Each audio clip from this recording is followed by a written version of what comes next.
তো বলছে শোনো, নারকেল হলো বুড়া, নারকেল বুড়া পেকে গেছে, মানুষের কাছে মূল্য কমে গেছে। ডাব হলো কচি, কচি জিনিসের মূল্য বেশি। ইসলামের বৃদ্ধদের চাইতে যুবকদের মূল্য বেশি, তরুণদের মূল্য নবীজিও বেশি দিয়েছেন। কেন? আরেকটি হাদিস আপনাদেরকে বলি, তাইলে বুঝবেন। সহিহ বুখারীতে 660 নম্বর হাদিস, হাদিসের রাবী হযরতে আবু হুরায়রা, কিয়ামতের দিন কোন ছায়া থাকবে না, মানুষেরা ল্যাংটা হয়ে, উলঙ্গ হয়ে, বিবস্ত্র হয়ে ময়দানে হাসরের ভিতরে সূর্যের নিচে দৌড়ে দৌড়ে বেড়াবে। আর মানুষেরা বলবে বাঁচাও বাঁচাও বাঁচাও। মানুষের চামড়াগুলো পুড়ে যাবে, মগজগুলো গলে যাবে। নবীজি বললেন শুনে নাও, ওই কঠিন দিনে একটা ছায়া থাকবে রে, ওটা হলো আল্লাহর আরশের ছায়া, ওটা হলো আল্লাহর রহমতের ছায়া।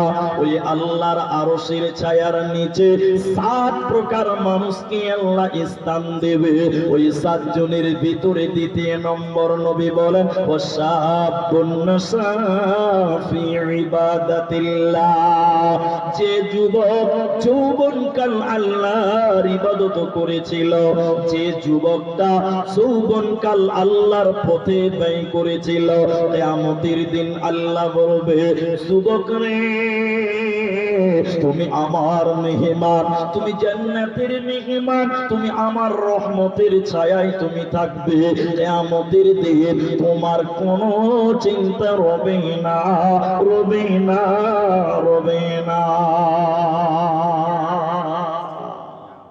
তাহলে যুবকেরা যদি আল্লাহর ইবাদত করে, এদেরকে আল্লাহ আরশের নিচে স্থান দেবে। সবাই বলুন সুবহানাল্লাহ। এখন যারা 50+, আপনি যদি মন খারাপ করেন যে যুবক এত সুযোগ পাবে, তা আমি বুড়া মানুষ, আমি পাবো না। বাপু হে, ওই 25 বছরের বয়স একদিন আল্লাহ আপনাকেও দিয়েছিল না? আপনাকে আল্লাহ জন্ম থেকে বুড়া তৈরি করেছে, আপনিও যুবক ছিলেন। তাহলে এখন যুবকদের কি কাজ আছে? কিয়ামতের দিন যদি বাঁচতে চান, যুবকদের কি কাজ আছে? 2টি কাজ বলছি, 2 মিনিট করে করে, একটু বেশি সময় হতে পারে, একটু বলি দেখেন। এক, ইনকাম করতে হবে। কি করতে হবে বলেন, সবাই বলেন। যুবক মানুষ ইনকাম করবে। অনেকে আব্দুর রহমানকে বলে, বক্তারা জলসা করছে, টাকা নিচ্ছে, অনেক কথা। দুনিয়া দুনিয়া কেন করবে, মুলবি সাহেবেরা কেন বড় লোক হবে, বিভিন্ন কথা। ইসলামে বড় লোক হওয়া হারাম নয়, ইসলামে বড় লোক হওয়া জায়েজ, জরুরি, প্রয়োজন। যদি ইসলামে গরিব হতে বলতো, তাহলে মুনাজাতে বলতেন রব্বানা আতিনা ফিদ দুনিয়া। আগে দুনিয়া না, আগে আখিরাত। দুনিয়া, তারপরে হজ করবেন, 4.5 লাখ টাকা লাগবে। এখন যদি গরিবই হতে হবে, তো হজটা করবে কে? ওই ফটিক চাচা চায়ের দোকান করে, 5 টাকা করে চা, ও হজ করতে পারবে? পারবে না। তাহলে হজ একটা ইবাদত করতে গেলে টাকা লাগবে। ইনকাম করো, ইনকাম। এখন আপনাকে বলি, যুবকদের 1 নম্বর ডিউটি হলো ইনকাম করা।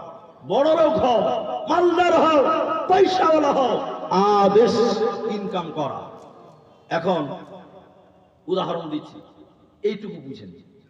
একদিন বুড়া মানুষ দুপুরবেলা ভাত খেয়েছে 12টার সময়, সোনাতলা জুমা মসজিদে চলে গেছে। বুড়া মানুষ, শরীরে তাকত নাই, জোর নাই।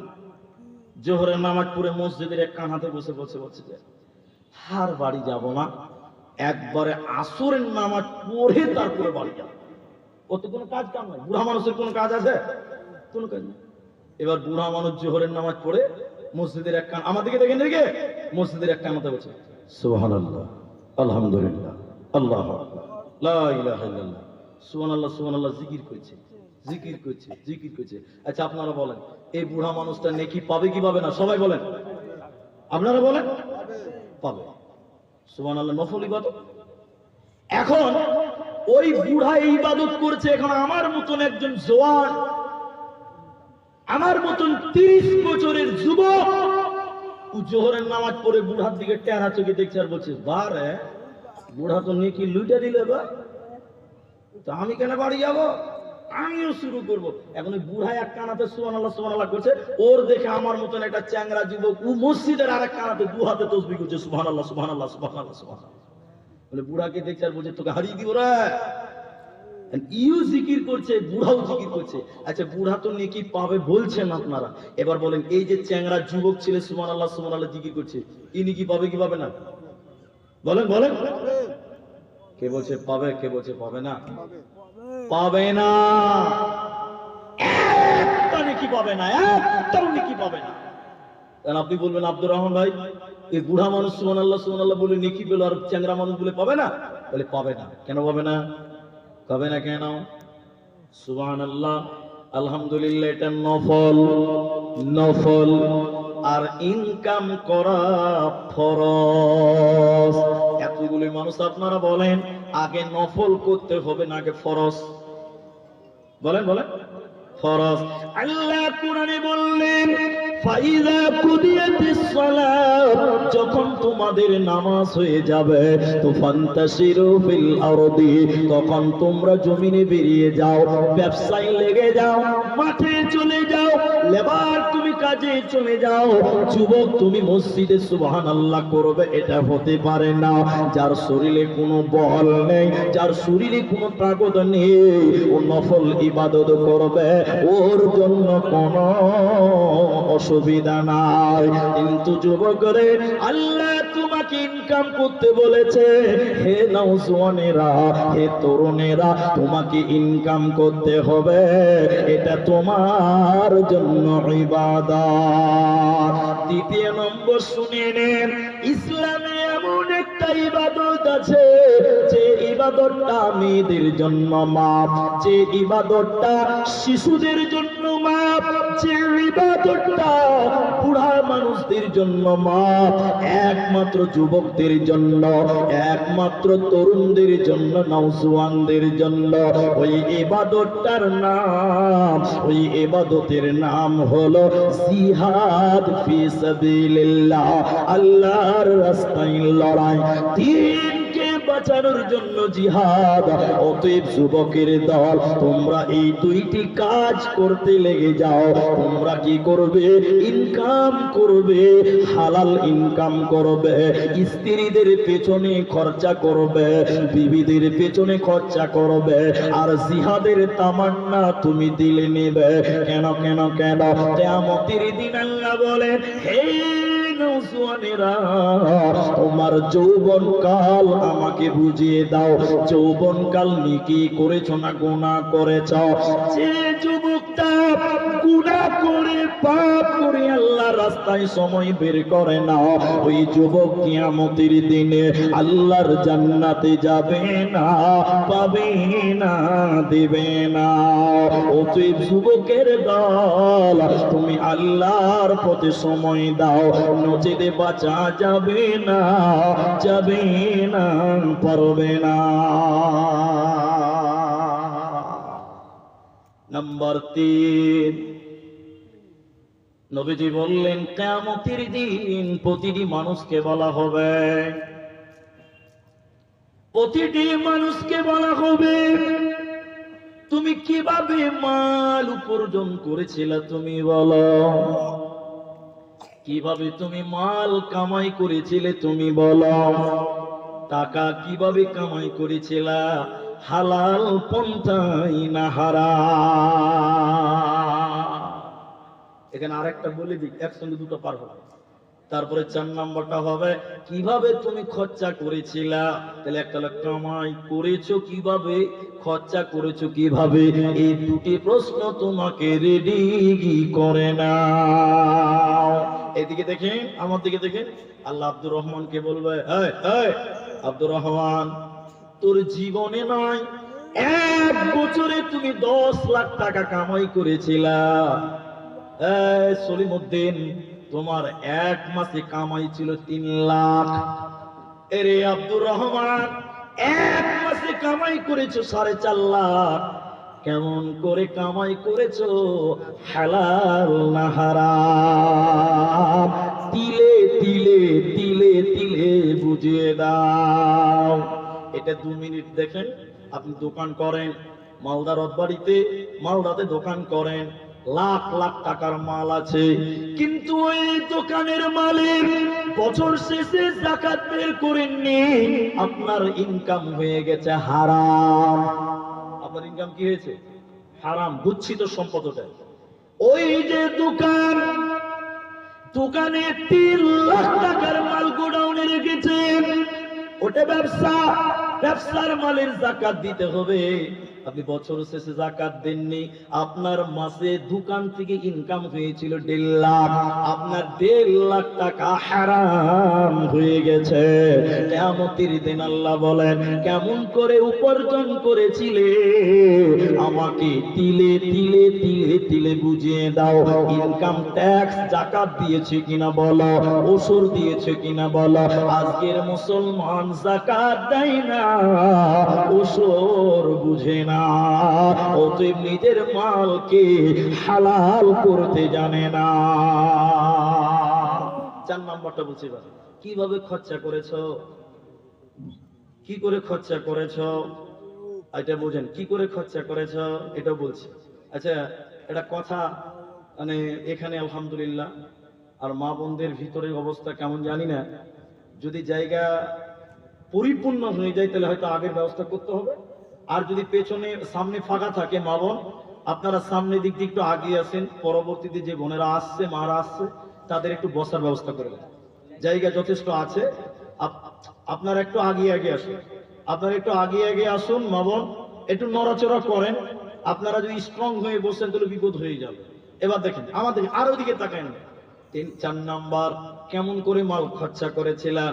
বলবেন আব্দুর রহমান, কামাই করি আমি, ব্যবসা আমার, কষ্ট আমার, পরিশ্রম আমার, কিভাবে খরচা করব ওটাও কি দিতে হবে? নবীজি বলছেন, হ্যাঁ, ওটার হিসাবটা আল্লাহকে তিলে তিলে দিতে হবে, কোনো উপায় না। তাহলে মালটা কিভাবে খরচা করবেন? এদিকে দেখেন, আপনাদের মনে আছে কিনা, এখানে অনেক মানুষ আছেন, আপনারা একটু ধৈর্য ধরলে বুঝতে পারবেন। একটা বুড়া মানুষ, এদিকে দেখেন, মাল যখন আছে ঠিক কাজে লাগিয়ে দেন, ঠিক কাজে লাগান। একটা বুড়া মানুষ, এই উদাহরণটা শুনেন, টোটাল বক্তব্য বুঝতে পারবেন। এইটা ঠিক, লোকটা 30 কোটি টাকার মালিক। এটা মুখ খুলে বলেন, কত কোটি টাকা বললাম? লোকটা 75 বছর বয়স হয়ে গেছে, বিরাট বড় বড় ফ্যাক্টরি আছে, চোখে দেখতে পাই না, কানে শুনতে পাই না, প্যারালাইসিস হয়ে গেছে। আচ্ছা বলেন, 30 কোটি টাকার প্রপার্টি, ব্যবসা বাণিজ্য, এই বুড়া মানুষ আর কন্ট্রোল করতে পারবে? হ্যাঁ না বলেন? পারবে না। 3 বেটা, 30 কোটিকে 3 বেটাকে ভাগ করলো 10 লাখ, 10 কোটি করে করে। এখন বুড়া এত বড় লোক, এখন কোনো টাকা নাই, শুধু একটা লাঠি আছে, আর একটা উজু করবার লেগে বদনা আছে, পানি খরচ করার লেগে বদনা আছে। বুঝতে পারছেন? একদিন সোনাতলা মসজিদের জালসা, ভালো করে শুনুন, মাওলানা মুমতাজুল সাহেব এসে বলছে, মান বানা লিল্লাহি মসজিদান বানাল্লাহু লাহু বাইতান ফিল জান্নাহ, যে আল্লাহর ঘর মসজিদ বানায়, আল্লাহ তার জন্য জান্নাতে ঘর বানায়। জোরে বলুন সুবহানাল্লাহ। যেই বলেছে জান্নাতে ঘর বানাই, দুনিয়াতে মসজিদ বানালে, এই বুড়ার কলিজাটা ধড়াক করে উঠেছে। সুবহানাল্লাহ, আমি 30 কোটি টাকার মালিক ছিলাম, যদি কোন রকম করে একটা মসজিদ বানিয়ে দিতে পারি, আল্লাহর জান্নাত রিজার্ভেশন হবে। কত বড় আশা। এবার লোকটা বুড়া মানুষ বলছে, আমি বেটাকে 10 কোটি টাকা করে দিয়েছি, ওরা কি আমাকে কিছুই দিবে না? তো বড় বেটাকে বলবো তুই 5 লাখ টাকা দে, মেজোটাকে বলবো তুই 3 লাখ টাকা দে, আর ছোটকে বলবো তুই 2 লাখ টাকা দে। তাহলে কত টাকা হবে? কতটি হলো? 10 লাখ টাকা হয়ে গেল। তাহলে একটা মোটামুটি মসজিদ হয়ে যাবে। এই নিয়ত করে বুড়া বাড়ি চলে গেছে। রাত 10:30 বাজে, ঢুল ঝাড় বলছে, এলি রে বেটা, এলি রে বেটা। হঠাৎ করে বড় বেটা স্করপিও নিয়ে রাত 11টার সময় বাড়িতে ঢুকছে, মেন গেট খুলছে। তখন বাপ থরফর করে লাঠি ভর করে উঠে বলছে, হাবিব, আস্তে করে বলছে। বড় বেটা বলছে, কি হলো? যেই ধমক মেরেছে, বাপ তখন শুকনো ঢুক গেলে বলছে, কিছু হয়নি, জিজ্ঞাসা করছি ব্যবসা ট্যাবসা কেমন চলছে। কত চাইবে বলছিল? বলেন বলেন, কত চাইবে বলছিল? 5 লাখ। আর যেই বড় বেটা জোরে খালি চালা করেছে, বলছে কিছু হয়নি, জিজ্ঞাসা করলাম ব্যবসা কেমন চলছে। তখন বাপ বুঝে নিয়েছে যে বড় বেটার কাছে মাল চাওয়া যাবে না, এই মিজাজ আলাদা। তখন বাপ মনে করছে তাহলে মেজো বেটাকে বলে বেশি নয়, মাত্র 30,000 টাকা দিবে। দেখুন কত কমলো, কোথা ছিল আর কোথায়। খানিক্ষণ বসে থাকার পর মেজো বেটা ঢুকলো স্করপিও লিয়ে, ফের ঢুকছে। তখন 11:30 বাজে। জামির, মেজো বেটা বলছে কি রে বেটা? মেজো বেটা বলছে হ্যাঁ বাবা, তুমি এখনো ঘুমাওনি যে বাবা? রাত 11:30 বাজে তুমি জেগে আছো। না রে বেটা, কি হয়েছে বলো, কিছু বলবা? হয়েছে টাকাও বুঝতে পারছে না। অনেকক্ষণ হা হা করতে বলছে যে বেটা 10,000 টাকা। 30 বলতে পারলো না, কতটি বললো বলেন বলেন? 10,000 টাকা। তখন মেজো বেটা ঠান্ডা মাথায় বলছে টাকা দিয়ে কি করবে যে বাবা? তুমি বুড়া মানুষ, তুমি টাকা দিয়ে কি করবা? তোমার টাকার কি দরকার? আমাদেরকে বলো, আমরা এনে দিব। কি লাগবে বলো বলো। তুমি বুড়া মানুষ, তুমি কোথায় দোকানে যাও, আমাদেরকে বলো না, আমরা এনে দিব, তোমার বেটারা আছে। তখন বাপ বলতে পারে না, আস্তে করে বলছে যে মসজিদে ছাদ ঢালাই হবে, দিতে ভুলবিরা বললেই দিতে হবে। ভর বুড়াকে, ভর ঘরে ভর। ছেলে পেলেকে বলছে ভর, তো তাদেরকে ঘরে ভর। কখন যার সাথে যে বলবে যে আমার নাম 10,000 টাকা লিখে এলো, তখন আমাদেরকে দিতে হবে। ভর বুড়াকে ঘরে ভর। তাহলে মাল ছিল এককালে, মাল মসজিদে দেয়নি, মাদ্রাসায় দেয়নি। আজকে মাল হাতছাড়া হয়ে গেলে তখন আফসোস করে বললেও আর তুমি দান করতে পারবে। এজন্য নবী বলেন দিনাকা কবলা ফাকারিকা, মাল একটা নিয়ামত, ফকির হয়ে যাওয়ার আগে আজকে আছে কালকে থাকবে এর কোনো নিশ্চয়তা নাই। মাল আজকে আছে কালকে নেই। কত মানুষ দেখলাম নিঃস্ব হয়ে গেল, কত পরিবার জুয়াতে ধ্বংস হয়ে গেল। সকাল বেলায় আমি রে ভাই ফকির, সন্ধ্যাবেলা নদীর কুল ভাঙে অকুল করে, এই তো বিধির খেলা। সকাল বেলায় আমি রে ভাই ফকির, সন্ধ্যাবেলা সে নদীর ধারে কোন ভরসা, ওরে বাদলি বাসা সুখের আশায়, যখন ধরলো ভাঙা পেলি না তুই পারে যাওয়ার ভেলা। এই তো নদীর খেলা রে ভাই, এই তো নদীর খেলা। সকাল বেলায় আমি রে ভাই ফকির, সন্ধ্যাবেলা। তাহলে যখন তোমার কাছে মাল আছে